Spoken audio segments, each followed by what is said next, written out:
¿Okay? Bien. Bueno, entonces, vamos a empezar el régimen internacional de las obligaciones.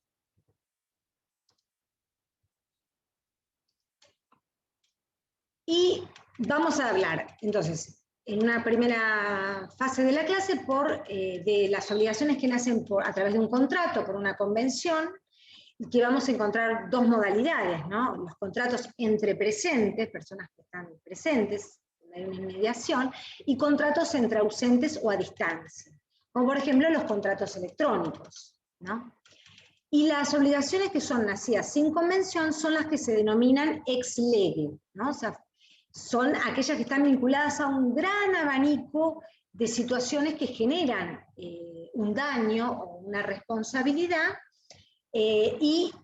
bueno, tienen otro régimen legal distinto, tanto para determinar el juez con jurisdicción internacional como el derecho aplicable, distinto al que tienen las obligaciones donde hay un contrato, ¿no? Nacidas por convención.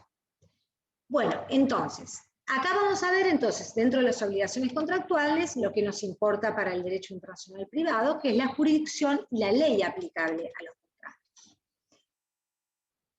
La ley para las partes, lo más importante en materia contractual es la presencia de la voluntad de las partes. Las partes tienen plena libertad, plena autonomía para elegir el foro que va a intervenir ante un eventual conflicto, ante un eventual incumplimiento de ese contrato, y que puede estar dado puede derivarse, digamos, a un juez o a un árbitro, que es lo más común que se da en materia de contratos internacionales.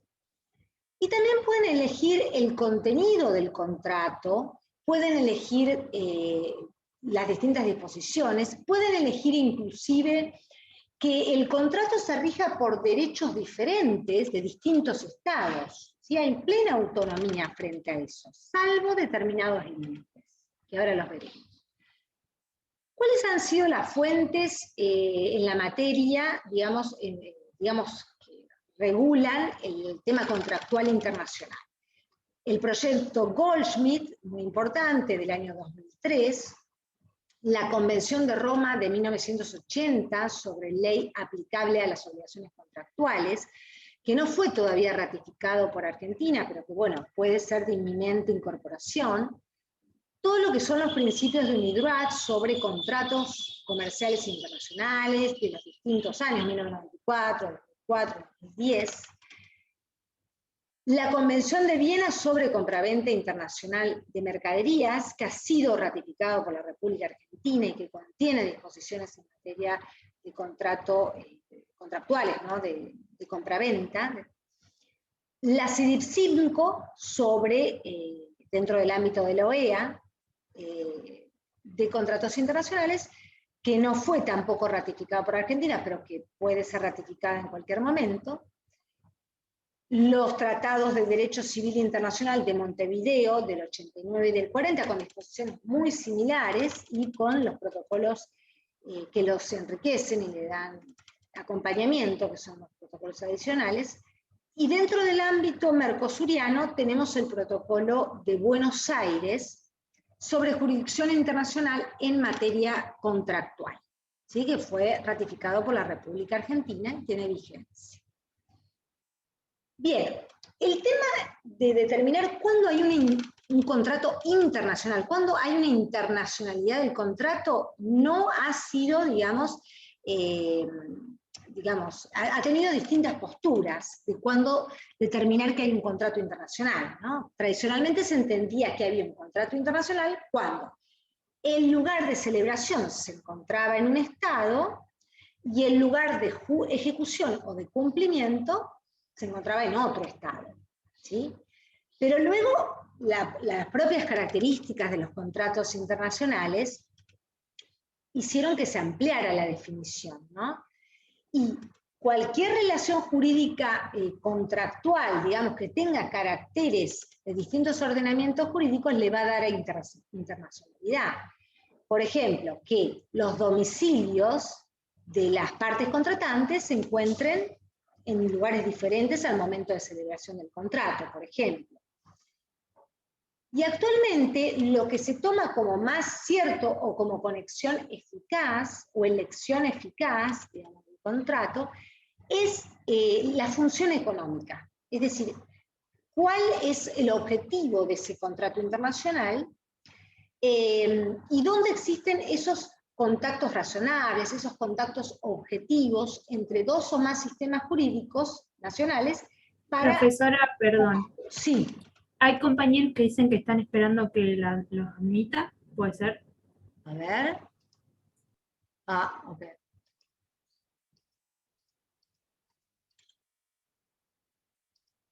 Ay, perdón, ¿eh? Sí, a veces me aparece la flecha. Ok. Bien. Seguimos. Entonces, donde existen contactos objetivos entre dos o más sistemas jurídicos nacionales, el contrato va a ser internacional. ¿Bien? Bien. Sigamos por acá. Bien.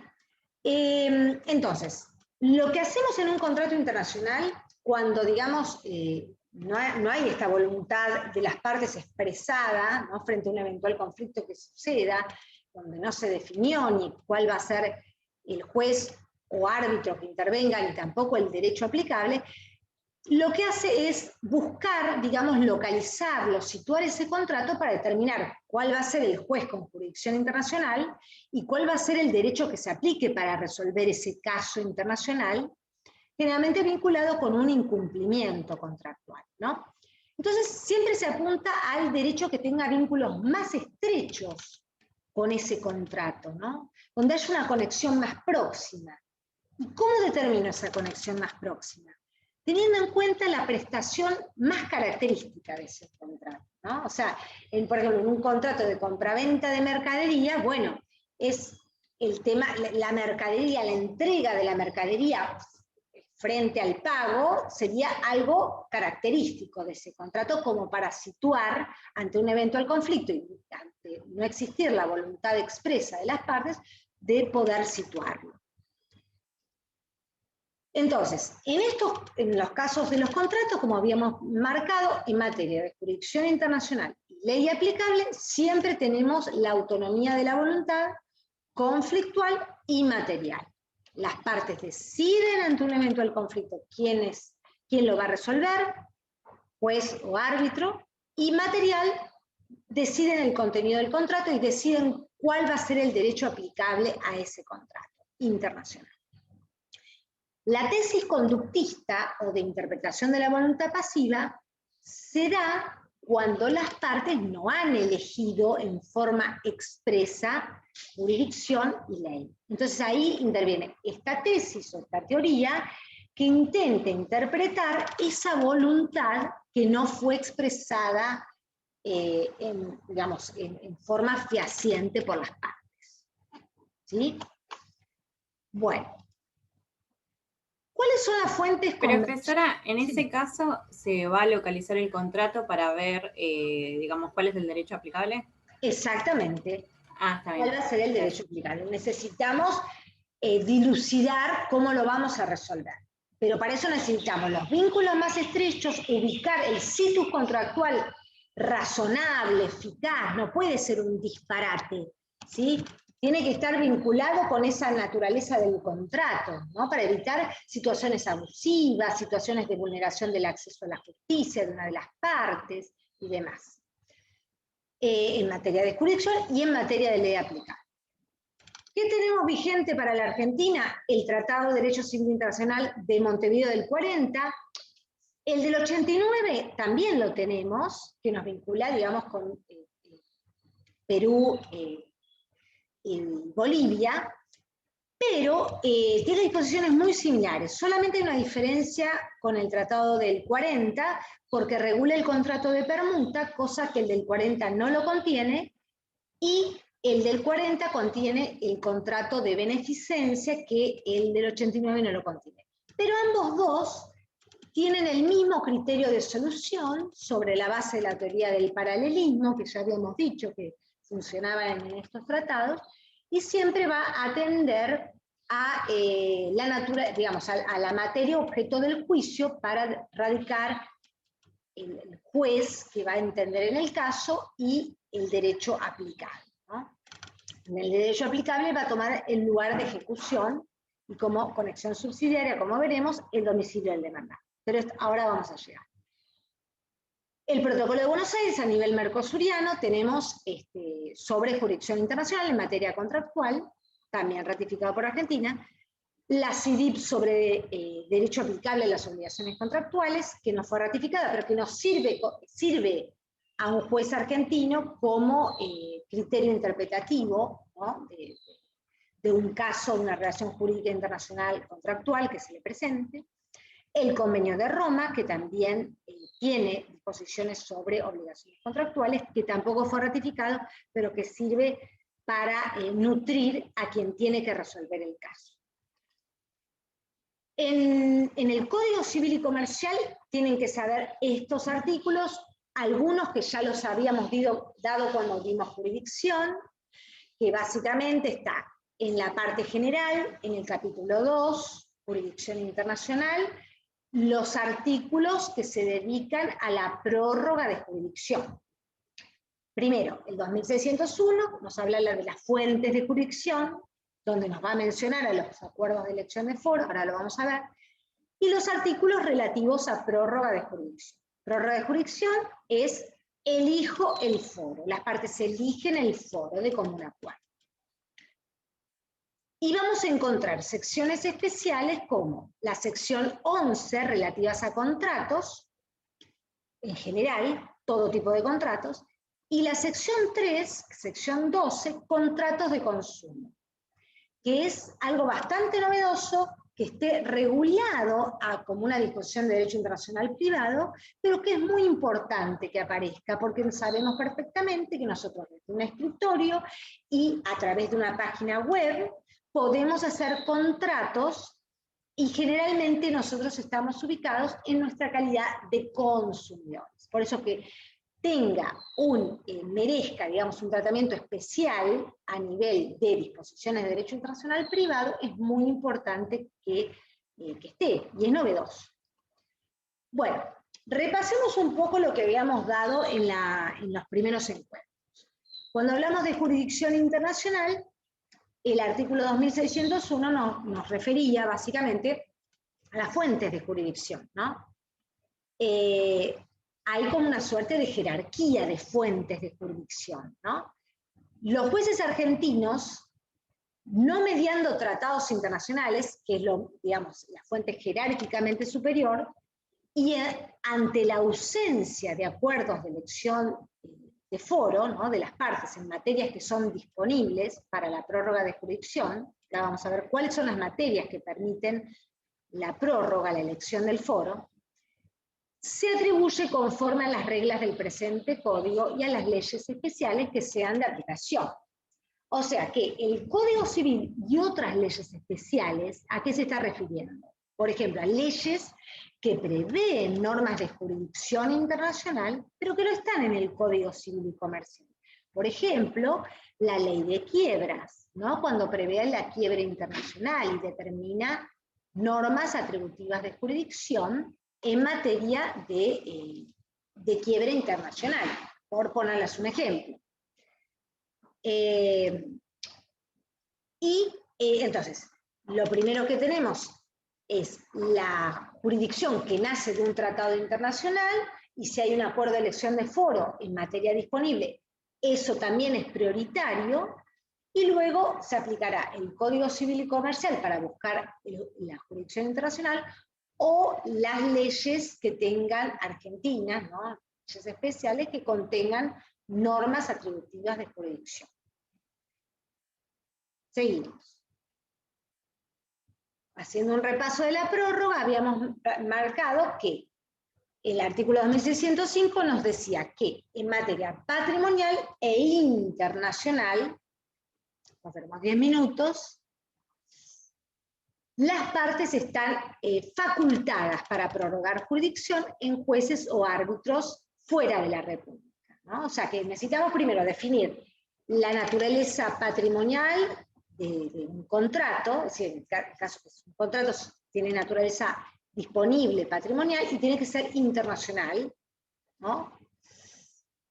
En esos casos las partes pueden hacer una prórroga de jurisdicción. Esa prórroga puede ser antes, digamos, de que estalle el conflicto, o durante el conflicto, o post litem, luego de que sucedió el conflicto. Se puede pactar esa prórroga. En materia, supongamos que se elija un árbitro argentino, se van a aplicar las disposiciones del contrato de arbitraje que está previsto en el artículo 1651 y siguiente, por ejemplo. Esa prórroga va a estar permitida siempre, ¿no? Ante un contrato de naturaleza patrimonial, de carácter internacional, salvo que exista una invasión a la jurisdicción exclusiva, por ejemplo, que se trate de un contrato que verse sobre una acción real sobre bienes inmuebles situados en Argentina, o se trate de patentes de fábrica, modelos industriales que se encuentren registrados en un registro argentino. Es decir, ahí yo no voy a poder prorrogar la jurisdicción. Los supuestos de jurisdicción exclusiva no permiten prórroga de jurisdicción, ¿no? Los del 2609. Y otros casos que tampoco van a permitir la prórroga son cuando la prórroga esté prohibida por la ley, expresamente prohibida, ¿no? Como por ejemplo en materia de contratos de consumo. Y acá les hago un alto porque, por ejemplo, el artículo 2654 prohíbe la prórroga en los contratos de consumo, pero no lo prohíbe en forma expresa en los contratos con cláusulas predispuestas, ¿no? Donde sabemos perfectamente que hay una de las partes que decide el contenido del contrato y otra de las partes es la que adhiere. Supongamos un contrato que se dé entre Federación Patronal que contrate un servicio de... por ejemplo, IBM que contrate un seguro, digamos, contra robo, contra Federación Patronal a través de un contrato de cláusulas predispuestas. En ese caso, no se sabría si se permitiría la prórroga o no de jurisdicción, ¿no? Porque no estaríamos ante un consumidor, por así decirlo, y no habría esa simetría. Entonces, materia patrimonial, materia internacional, que no haya invasión a jurisdicción exclusiva y que no esté prohibida por ley.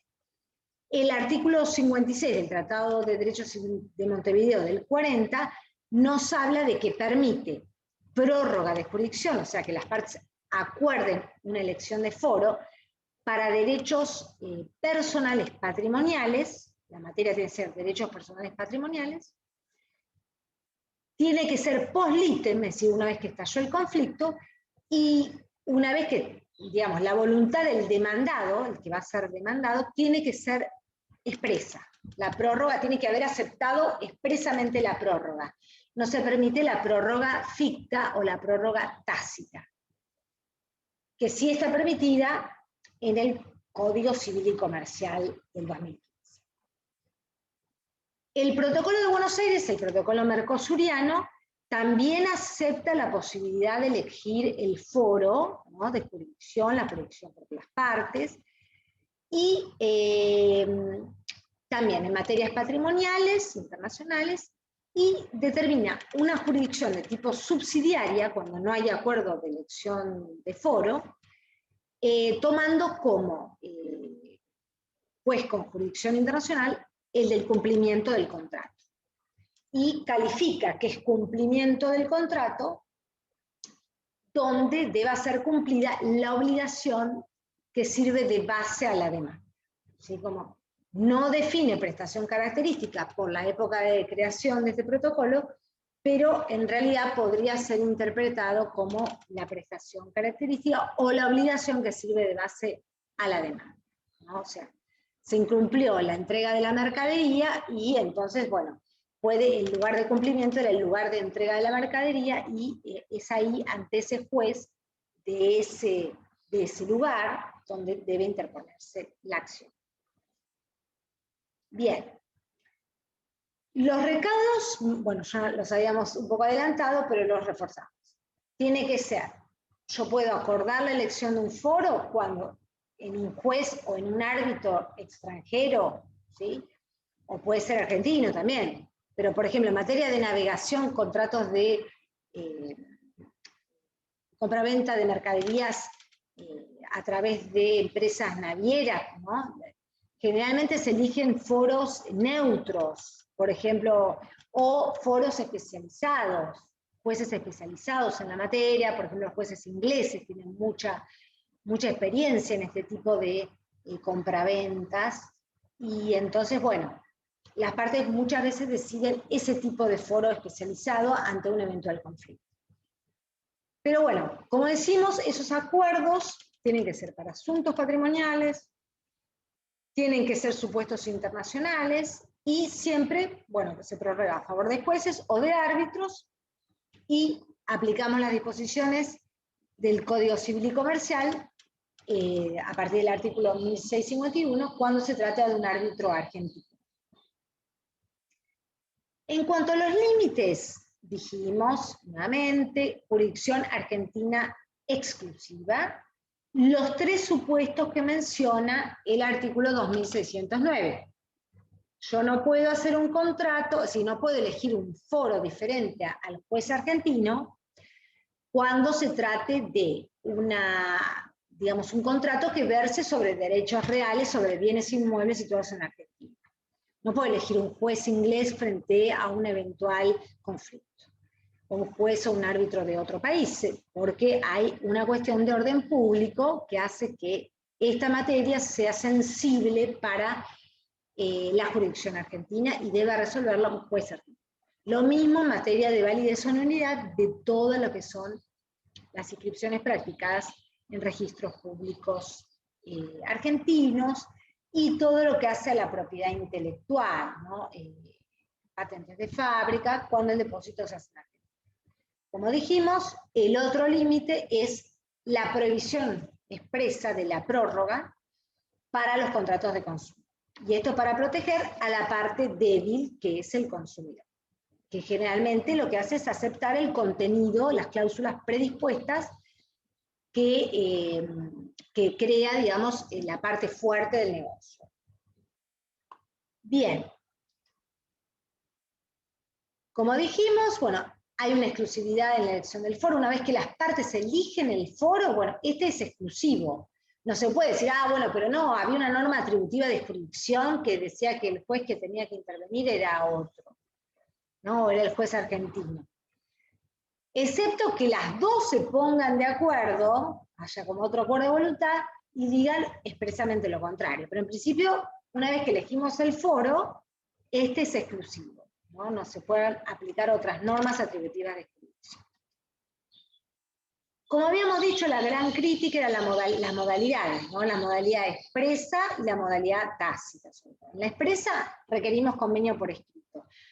Escrito, ¿cómo se interpreta? Cualquier medio que permita la prueba por un texto, inclusive la prueba, el documento electrónico, ¿sí? Tenemos la Convención de Naciones Unidas sobre Comunicaciones Electrónicas del 2005, que prevé cómo regular todo el tema de la prueba del contrato electrónico, ¿no? Cómo se acepta, cómo se perfecciona y demás. Protocolo de Buenos Aires también lo contiene, 4 y 5, y los tratados de Montevideo de 1940 también lo contiene a esta posibilidad.